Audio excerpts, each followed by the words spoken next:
they're all for civil actions. And they are specifically identified. So the only place those limiting descriptors show up is when they are in the Constitution explaining the limits of those express waivers. So you got the Constitution saying we are immune unless we tell you otherwise. But immune from what? Jurisdiction. You can't bring me into court for any reason. It is jurisdictional bar. The state is above the reach. Where is there a case ever that says that includes criminal proceedings? It doesn't have to unless there's an express waiver for it. Now, but then there'd be a case that says, oh, you actually can't haul this person into court for criminal proceedings because of sovereign immunity.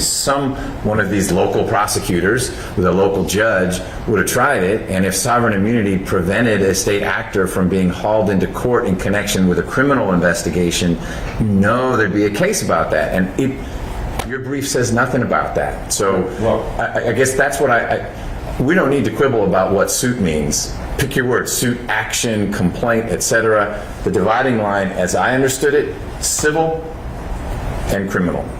And there were no cases in your brief. You have mentioned no cases yet. It's what I would have led with. Oh, look at this case from the Georgia Supreme Court, Georgia Court of Appeals, wherever. It says, hey, sovereign immunity also applies to criminal actions. Because, of course, the state is an actor in a criminal action. And so this notion of importing sovereign immunity gets kind of sticky because it's state versus state. And I appreciate you've used the word local in front of everything. But if there were an indictment from the grand jury that processes the special grand jury report, that indictment wouldn't say local Fulton County. It would say state of Georgia versus list your people. Some of them might be state actors.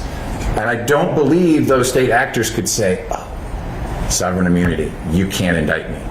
But I could be entirely wrong. I'm just waiting to see that case that says if you're in the criminal realm, sovereign immunity doesn't apply. Isn't that the argument of the district attorney's office? Okay, so that appears to be their argument. So pretend it's my argument now. Say why that doesn't work. Just because you label it criminal doesn't make it a criminal proceeding. Okay. Courts have said that, right? And that's your argument that, look, this special purpose grand jury, it's actually a civil thing. And if you're right, civil, I agree. Sovereign immunity, I don't see any waiver anywhere. But indulge me for a moment. So you know what?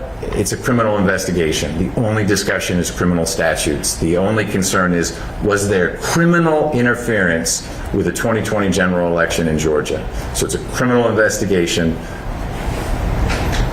No jurisdiction? It's an investigation into whether a crime was committed, but it's not a criminal investigation because it cannot result in any criminal indictment or presentment being made.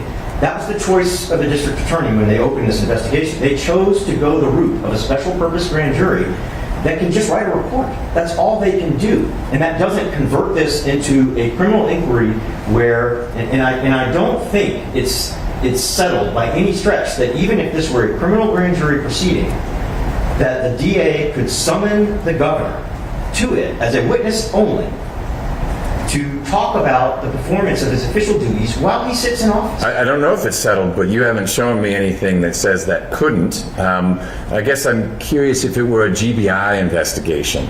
So they can't indict anything either. And they're trying to interact with folks and they try to get legal process to do something. Sovereign immunity? No, you can't do it because we haven't waived it. It's not. I think what you're bumping up against is the fact, even though it doesn't say civil in Article 1, Section 2, Paragraph 9, sovereign immunity applies to civil actions, suits against the state. But if it's criminal, it is the state. The state is the actor. Justice Blackwell gave us the history lesson a few years ago. He and Peterson, I mean, we got a lot of history lessons. We got a lot of lengthy decisions, but they're not really complicated.